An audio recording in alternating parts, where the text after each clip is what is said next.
Oh man, coming up, we are about to discuss one of the catchiest songs of the 80s. I'm telling you, I know you're going to agree with me. It's one that makes the hair on your neck stand on end. Oh, it's phenomenal.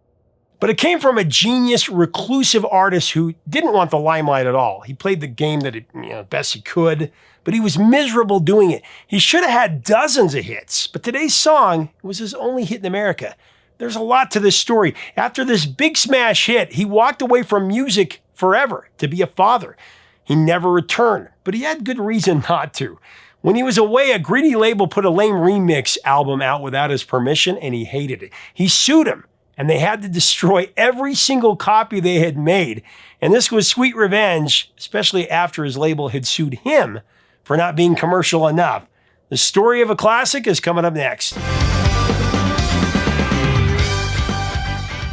Hey music junkies, Professor of Rock, always here to celebrate the greatest artists and the greatest songs of all time. So let's go back to 1984. I think the greatest year in music ever. You're sitting in a private room, all by yourself, endlessly turning the radio dial to find a song that it will inspire you.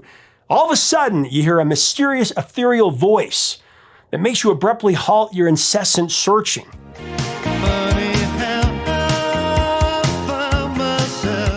Slowly, the melancholy beauty of the song's introspection triggers your mind to question out loud, what is this incredible piece of music with an intrepid, energizing chorus? That beautiful, enchanting song? It's My Life by Marc Hollis and the band Talk Talk. That's exactly what happened to me. It's my life. Don't you forget. Marc David Hollis, the gentle, introverted leader of Talk Talk, who walked away from music because he hated playing the fame game. He was a real guy. He refused to lip sync, and he just wanted to be a father and a husband. So let's dig into this tortured genius. Marc gave his elder brother Ed Hollis full credit for providing the spark that got him interested in music while growing up in Hackney, London. Ed wore many hats in the music business. He was a radio disc jockey, a publisher, and a manager. One of the acts that Ed managed was a pub rock band named Eddie and the Hot Rods. They scored a number 9 hit in the UK in 1977 with their single Do Anything You Want to Do. Do anything you want to do. Marc, he really looked up to Ed. Not only was he Marc's big brother, he was his mentor, exposing him to a variety of legendary rock and jazz artists like Coltrane,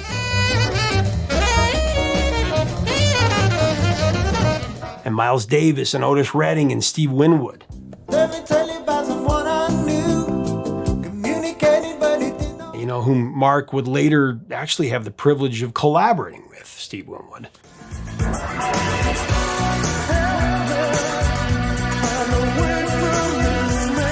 Marc completed the obligatory GED, but he became disillusioned with school and he dropped out of college. He complained that the university had a complete lack of rules. From there, he landed a part-time job at an industrial laboratory. He returned to college in '75 at the University of Sussex, studying child psychology, but that didn't work out either. He quit college life for good in '76 to pursue what he loved most: music. Marc referred to this part of his life as a succession of horrible jobs. He did what he had to do, to make a living, but at the end of each workday, he couldn't wait to get back home so he could write songs. While he worked at his various places of employment, he would, jot down ideas on paper, anxiously awaiting the opportunity to put those ideas down on tape.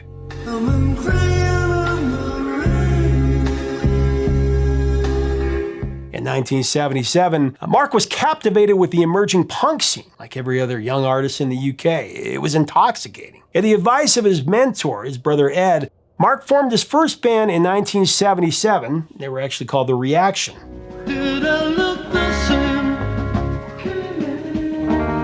After listening to some demos by Marc and The Reaction, they're actually signed to a deal with Island Records. The demos included the original version of the prophetic Marc Hollis composition Talk Talk. Great song.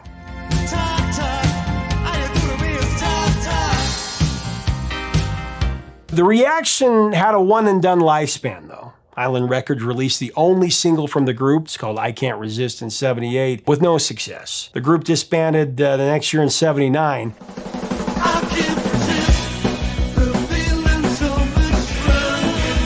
One of the main endearing things about Marc Hollis was his humble nature. He was always self-deprecating, stating that he never really had much ability. But his passion for music, it kept him motivated to assemble a new ensemble. Marc's new group happened purely by coincidence, actually. Marc convinced Simon Brenner, Lee Harris, and Paul Weber to accompany him into the studio to make new song demos that he was going to put out there. The four of them had so much fun recording these songs together, they decided to give it a go as a quartet. That entailed putting every penny that they had into more studio time, for band rehearsal so they could start making a name for themselves in the London club scene. A lot of stuff going on back then. It wouldn't be much of a plan if they didn't have a name though, so the guys leafed through a dictionary, they were looking for a word that would really pop. Still searching, they went through a list of novels, such as writings by William S. Burroughs, hoping one of the book titles would jump out at them. Marc decided to name the band Talk Talk because he liked the idea of the band having the same name as one of their songs. He also thought it would be easy to remember, and it would also prevent them from being categorized, and there was a personal hang-up about fans abbreviating the name of a band, such as the Rolling Stones being shortened to the Stones. So that's why he went with Talk Talk.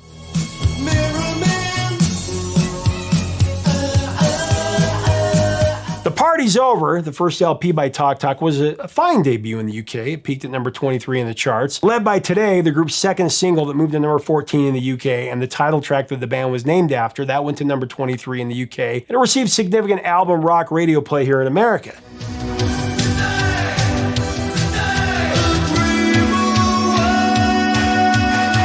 For their promotion of The Party's Over, Talk Talk toured extensively with Duran Duran. This happened in '82. They're often compared to them. That was a comparison that really bothered Marc Hollis. Talk Talk purposely had a low-key approach, and they didn't care about industry hype at all. Marc's philosophy was that image shouldn't matter. The only thing that was important was the music. When one listened to a Talk Talk album, they would know what the band was all about from the music.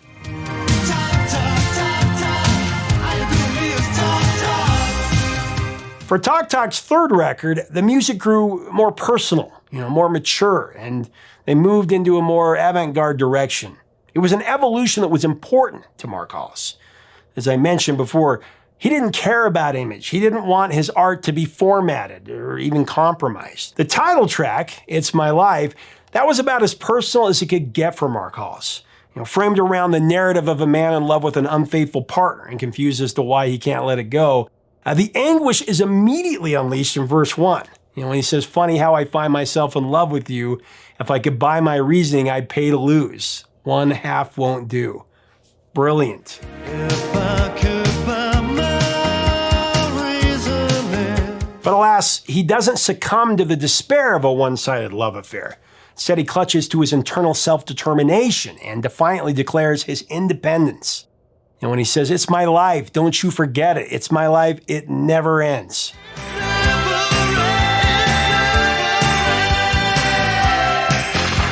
It's My Life brought an invaluable collaborator for Marc Hollis and Talk Talk. When Tim Friese-Greene was brought in, initially he was brought in to assist in the remixing of the album, but straight away he transitioned into the role of main producer for the record, and really a de facto member of the band. Fresh off the resounding success as producer of Thomas Dolby's Golden Age of Wireless, another 80s classic, Tim produced and co-wrote songs for Talk Talk between '84 and the band's dissolution in 1991. He also played keyboards on all four albums released during that period.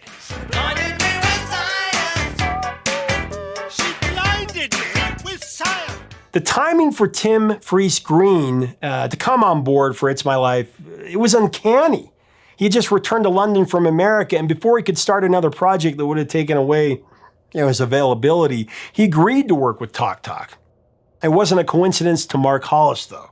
Since the formation of Talk Talk, he became a firm believer in the power of destiny.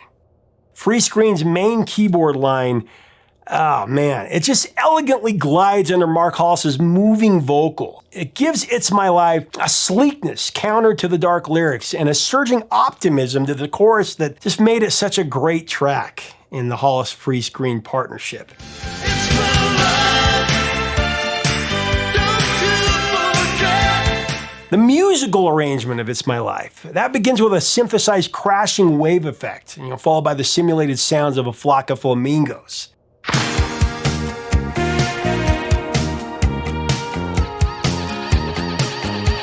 The video, too, is full of various bird and animal images, representing Marc Hollis' fascination with the harmonious way that the animal kingdom communicated with one another. They make their own kind of music, as he would say.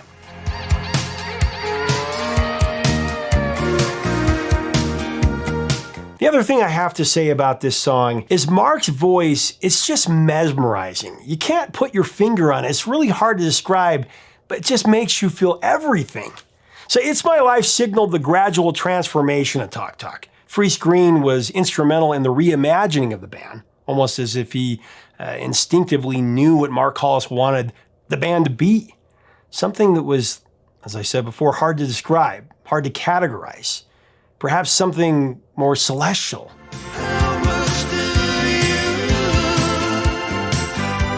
The change in the persona of Marc Hollis truly put the advancement of Talk Talk into perspective. In the early stages of the band, Marc is scraggly-haired with an open shirt, sunglasses, something that you come to expect from a rock star. But when It's My Life dropped as the first single from Talk Talk's sophomore album, the singer, recognizes the frontman for the band. He took off the shades, he cut his hair, and he refused to lip sync in their music video. I love this. Instead, each time Marc appeared on the video, he was either closed-mouthed with pursed lips or had his lips blurred by black lines or, covered with black tape.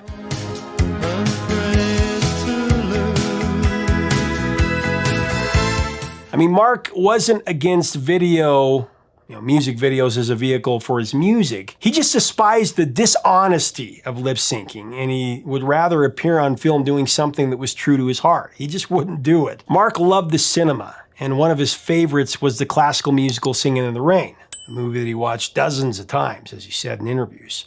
Marc had a secret dream of being on a deserted city street in the pouring rain, holding an umbrella and doing a dance sequence just like Gene Kelly did in the film. What a glorious feeling, I'm happy again. The follow-up to It's My Life was another collection of just mesmerizing alchemy titled The Color of Spring. That was released in February of ¡86.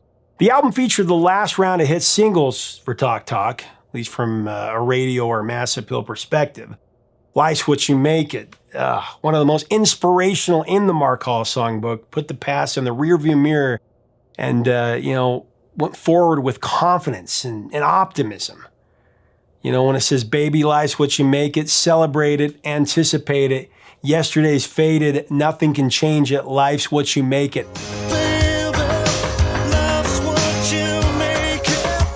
So the run of live shows that accompanied The Color of Spring would be the last tour for Marc Hollis and Talk Talk. Now the band's fourth studio album, Spirit of Eden, that was made with countless hours of improvised arrangement by Hollis and Friese-Greene. It was digitally edited. The ambient blend of jazz, classical, and rock elements made the tracks on Spirit of Eden too difficult to translate in a live concert. Marc announced that the band would not attempt to recreate the album. His reasoning was clear, stating that people would just want to hear the songs as they hear them on the album, and for me, that's not satisfying enough. I just can't bring myself to see it started. The Color of Spring would be the biggest selling album for Talk Talk. It moved more than 2 million units. As the band continued to travel down an unconventional path, their sales, as happens, plummeted. At the time, although it was critically acclaimed, Spirit of Eden was not a commercial success at that moment. In fact, the band's label EMI Records called the album commercial suicide.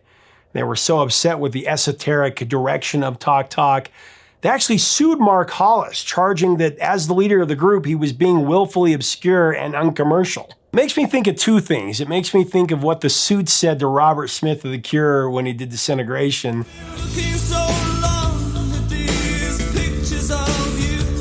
And that time that David Geffen infamously sued Neil Young for going too far left of the typical Neil Young album when we did the Rockabilly album, Everybody's Rockin' in '83. It's a lot of rocks.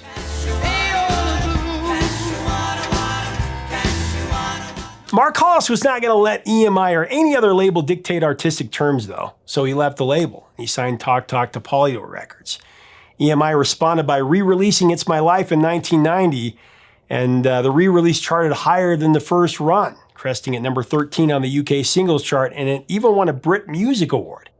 EMI even put out a remix album called Natural History Revisited as sort of a greatest, Talk Talk hits collection, just to mess with Marc Hollis. In David versus Goliath fashion, Marc retaliated by countersuing Big Bad EMI, and he won. In the judgment, EMI had to pull Natural History Revisited from record stores, and they had to destroy all remaining copies. When the time came for the recording of the last Talk Talk album titled Laughingstock that was released on Polydor, the original Talk Talk was down to just 2 members, Marc Hollis and drummer Lee Harris. Laughingstock was the subtle finale, and they officially called it quits in 1992, just 10 years after their formation. Marc detached from the music scene for 6 years. Now, he re-emerged in 1998 with a self-titled solo album that once again represented his quiet, serene brilliance. Set up to sell my soul out, lift the love In 2003, though, Marc Hollis announced his definitive retirement from music, citing that his desire to be with his family was why he was leaving, in one of his last interviews, actually. Marc stated that when given the chance to continue to sign a new recording deal and work on new projects, he chose family. Maybe others can do it, he surmised, but I can't go on tour and be a good dad at the same time. Lift no love no more.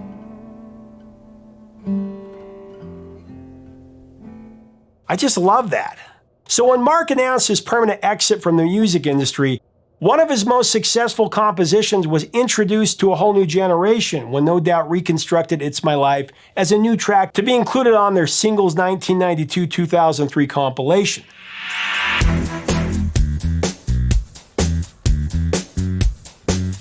Up to that point, It's My Life had been featured in pop culture in various films, TV shows, and commercials. There's Boys Don't Cry, an episode of Sopranos. But No Doubt's version of the song gave the track a massive resurgence. No Doubt's version of It's My Life climbed to number 10 on the Billboard Hot 100. It was a top 20 hit in the UK and a top 5 in Greece, Norway, Portugal, Sweden, the Netherlands, and Hungary. The single went all the way to number 1 in Poland and the Czech Republic. It's my life. It never ends. Now, Gwen Stefani and her 3 bandmates, they thought it would be easier to record a cover tune that they all loved instead of facing the challenge of creating an entirely new song. But the process of choosing a song that all 4 of them liked, that was a royal pain. They listened to, I think it was like 200 songs before finally settling on It's My Life. They thought it was really cool, just a feel-good song. Each member had a deep love for the new wave music from the 80s, especially Talk Talk. Even after they decided to go with It's My Life, though, the band second-guessed themselves all over the place. Maybe it'd be better just to write a new song after all. But Nellie Hooper put their mind at ease as soon as they began working on their version of the song. Gwen recounted that in no time, she and the guys got really excited about No Doubt's interpretation of It's My Life. Oh, it's my life. Don't you forget. Meanwhile, Marc Hollis, he was enjoying the simple life as a family man in the London suburb of Wimbledon with his wife Flick and their 2 sons. Marc Hollis had many opportunities to return to the music scene. He had lucrative offers to reunite Talk Talk a lot of the time. He also had an offer to score the Sofia Coppola film Marie Antoinette, but he passed. To the end, Marc stayed true to his humble word that he would not be playing any gigs, not even at home or in the living room, is what he once stated. In 2019, sadly, Marc Hollis passed away at the age of 64. Not much was publicized about his death. You could have easily missed the news. I suppose his unceremonious departure from life was a poetic ending for an artist that followed the purity of his heart, and consequently influenced an entire genre of musical acts, from Radiohead to Sigur Rós to Doves, among many others, who marveled in the fulfillment of his music and the splendor of his vision. So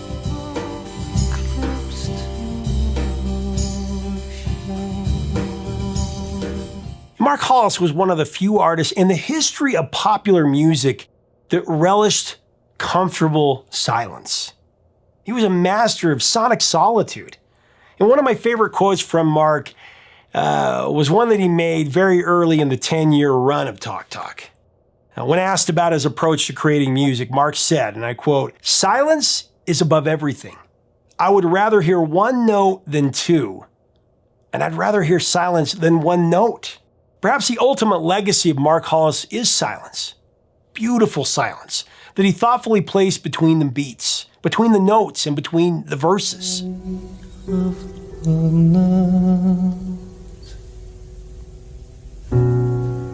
As he so passionately proclaimed in that 1984 Talk Talk classic, it was his life. He lived it the way that he wanted. And we as fans never forget it. It's my life. Don't you forget. Hey, thanks so much for watching. Leave us a comment about Marc Hollis and Talk Talk and the phenomenal 80s classic, It's My Life. One of the best from the 80s, but wanting to cover it for a long time. Let's have a great discussion and tribute to Marc. Such an incredible band. If you like our content, we invite you to subscribe below. We would love to have you as part of our community. Until next time, 3 chords and the truth, my friends.